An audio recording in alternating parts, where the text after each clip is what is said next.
Cindy writes, I have a couple where both partners have trauma. Partner A cannot self-soothe and needs B to regulate her.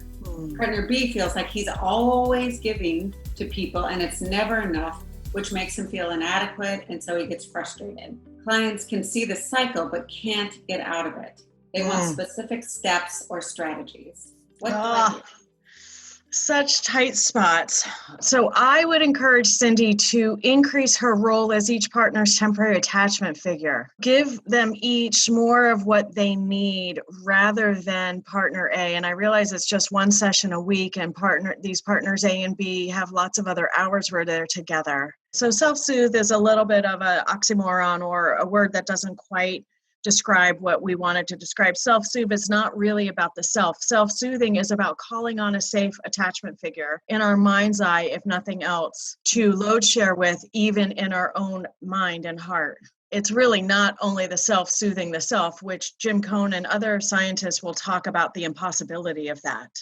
But a lot of us in our field talk about, to teach our clients to self-soothe. And I'm not a big fan of that because our brains are not meant to soothe ourselves.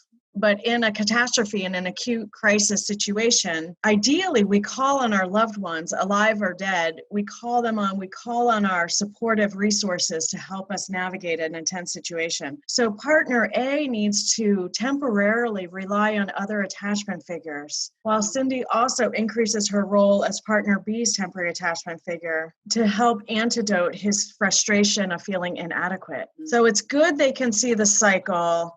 And then Cindy increases her role as each partner's temporary attachment figure and gets in limbic resonance with each of them to soothe them in session. That's what I'm wondering, Cindy. Can you soothe them in session? Not asking them to rely on the other at all. And those would be the specific strategies I would ask of them. That would be their homework, to call on, to sit in a safe place, a special chair. When people are grieving, we say, get a grief chair, go to a place where you feel safe. Some people talk about having an altar at home. Some people have a place in their backyard where they're surrounded by nature, a safe place to call on your loved ones. Bring them into your mind's eye and talk with them, literally or figuratively. Share your angst with them. Let Cindy be part of that resource for each partner.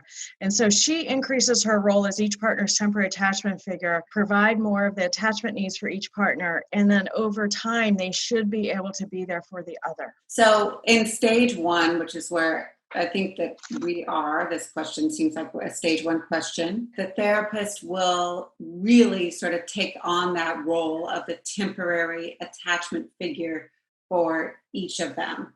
So you're not trying to get them to be there for the other.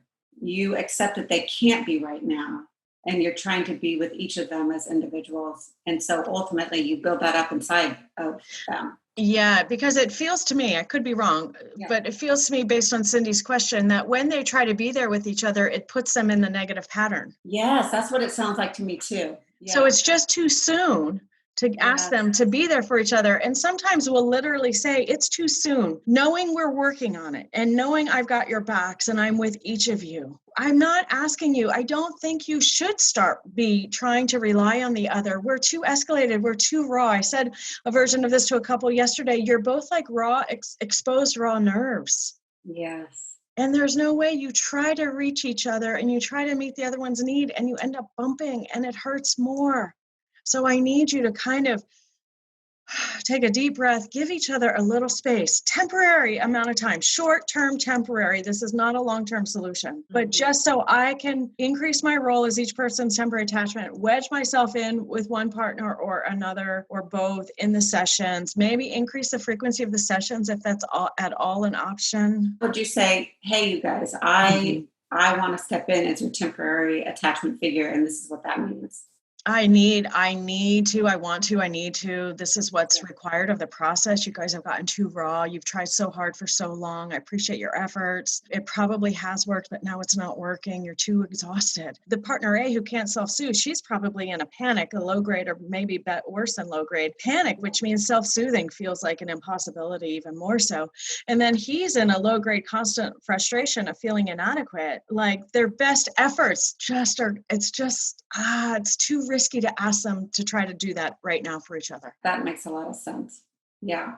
And then the other part that you're saying is like, there's no such thing as self-soothing. Like that's not really what the brain does. It's not what our nervous systems are wired to do. Like Like Jim Cohn says, it's virtually impossible to reference your emotion without thinking of another. Just like it's impossible to imagine what it will be like to be dead when we're alive. I know we like it. Our field likes it. I don't teach that. I don't let my clients think that that's what they should be doing because that doesn't feel fair to them. This person who can't self-soothe, what's her view of self? What meaning is she making about herself? I'm setting her up to be unsuccessful, and I'm just not willing to do that. I would want her to have a dog, a horse. Does she have another sentient being of some sort, or did she? That can be a resource for her in her panic. Transitional object, we get creative. I put a heart rock in my pocket because heart rocks matter to me because of the person giving it. Okay, that's very helpful. Hello, everyone. I'm Jennifer Olden, and I wanted to let you know that the EFT Cafe doors open on October 17th and they close on October 26th.